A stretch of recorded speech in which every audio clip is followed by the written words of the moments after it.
टिहरी जहां गंगा बहती है, जहां अध्यात्म की सांसें बसती हैं, लेकिन उसी पवित्र जमीन पर खड़ा है एक ऐसा ठेका जो महीनों से विवाद, हंगामे और अब एनजीटी की निगाहों में फंस चुका है। शराब की दुकान जिसने पूरे सिस्टम की नींद उड़ा दी है। टिहरी में शराब का ठेका लोगों की टेंशन का ठेका बन चुका है। एनजीटी के आदेश से प्रशासन असमंजस में, सिस्टम दुविधा में, और सवाल ये, क्या ये ठेका कानूनी जमीन पर है या वन भूमि पर कब्जा। नमस्कार, आप देख रहे हैं राजकुमारी और मैं हूं आपके साथ ऋतु बिष्ट। टिहरी जिले में एक शराब की दुकान बीते महीनों से लगातार सुर्खियों में है। शोर कभी धरने का, कभी हंगामे का, कभी जमीन विवाद का, और अब ये मामला पहुंच चुका है एनजीटी नेशनल ग्रीन ट्रिब्यूनल तक। लगातार आरोप, विरोध और हिंसक घटनाओं ने इस ठेके को एक कानूनी भंवर में धकेल दिया है। प्रशासन की परेशानियां बढ़ गई हैं क्योंकि एनजीटी ने नए आदेश जारी कर दिए, लेकिन जमीन की हकीकत पर विभागों में मतभेद हैं। मुनि की रेती स्थित यह अंग्रेजी शराब का ठेका शुरुआत से ही विवादों में घिरा। पहले ग्रामीणों का विरोध, फिर धार्मिक क्षेत्र के निकट होने पर आपत्ति, और जब मामला हिंसा और हत्या तक पहुंचा तो आग और भड़क गई। चलिए सबसे पहले आपको बताते हैं कि शुरुआत कहां से हुई। अक्टूबर 2025 विवाद का सबसे काला दिन। ठेके पर शराब खरीदने पहुंचे दो दोस्तों में विवाद हुआ। आरोप है कि उसी झगड़े में अजेंद्र कंडारी की हत्या कर दी गई। इस वारदात ने इलाके में गुस्से की चिंगारी जला दी। धरना प्रदर्शन, ठेके का घेराव, लोगों की मांग, ठेका बंद करो। इस दौरान प्रशासन ने अस्थायी बंदी की, लेकिन बाद में पुलिस बल बढ़ाकर ठेका फिर खोल दिया गया और यहीं से शुरू हुआ भरोसे का टकराव और सवालों का तूफान। ये विवाद अब सिर्फ हिंसा या विरोध तक सीमित नहीं, मामला सीधा जा चुका है एनजीटी तक।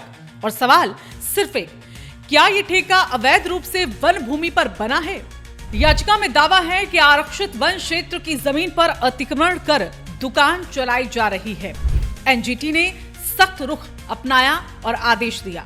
टिहरी जिलाधिकारी, पीसीसीएफ, फॉरेस्ट, आबकारी आयुक्त की एक संयुक्त समिति जो मौके पर जाकर जांच करनी होगी और रिपोर्ट जमा करानी है 18 मार्च 2026 से पहले। लेकिन मोड़ यहीं आता है। वन विभाग का कहना है कि ये जमीन वन क्षेत्र की है। राजस्व विभाग कहता है नहीं, ये राजस्व भूमि है। यानी पूरा मामला जमीन के कागजों में उलझा हुआ है और प्रशासन बीच में फंसा हुआ है। टिहरी जिलाधिकारी नितिका खंडेलवाल इसमें कहती हैं कि जांच रिपोर्ट शासन को भेज दी गई है और अब आगे का फैसला शासन स्तर पर होगा। साथ ही सर्वे ऑफ इंडिया से असली सीमा और वर्गीकरण की स्थिति स्पष्ट कराने पर भी विचार किया जा रहा है। अब इस बयान के बाद एक बात साफ है, प्रशासन खुद भी दुविधा में है। ये ठेका रामझूला से लगभग 1 से 1.5 किलोमीटर की दूरी पर है और गंगा से करीब 900 मीटर दूर। धार्मिक नगरी, पर्यटन क्षेत्र और आस्था के केंद्र के पास शराब का ठेका। ये सवाल 2018 में भी उठा था और आज फिर उठ रहा है। क्या ये सिर्फ ठेका है या भावनाओं का उल्लंघन? क्या ये राज्य राजस्व का स्रोत है या सुरक्षित क्षेत्रों पर अतिक्रमण? आज हालात ये हैं कि एनजीटी कह रहा है हकीकत बताओ, अफसर कह रहे हैं रिकॉर्ड ही नहीं मिल रहा, विभागों की रिपोर्ट टकरा रही है, जमीन की सच्चाई उलझी है और प्रशासन के लिए ये ठेका अब सिरदर्द बन चुका है। अब कुछ बड़े और जरूरी सवाल, क्या ठेका सच में वन भूमि पर बना है? अगर हाँ, तो अनुमति किसने दी? क्या धार्मिक क्षेत्र में शराब ठेका स्थापित करने पर नए नियम लागू होंगे? प्रशासन की रिपोर्ट में विरोधाभास क्यों है? क्या ठेका बंद होगा या सरकारी राजस्व को बचाने की कवायद चलेगी? और क्या स्थानीय लोगों की भावनाओं को तवज्जो दी जाएगी? फिलहाल टिहरी का ये ठेका सिर्फ शराब नहीं बेच रहा, ये बेच रहा है भरोसा, सवाल और विवाद की तपिश को। जहां गंगा किनारे शांति बहती थी, आज वहीं कानूनी जंग, विरोध की हुंकार और प्रशासन की उलझन बह रही है।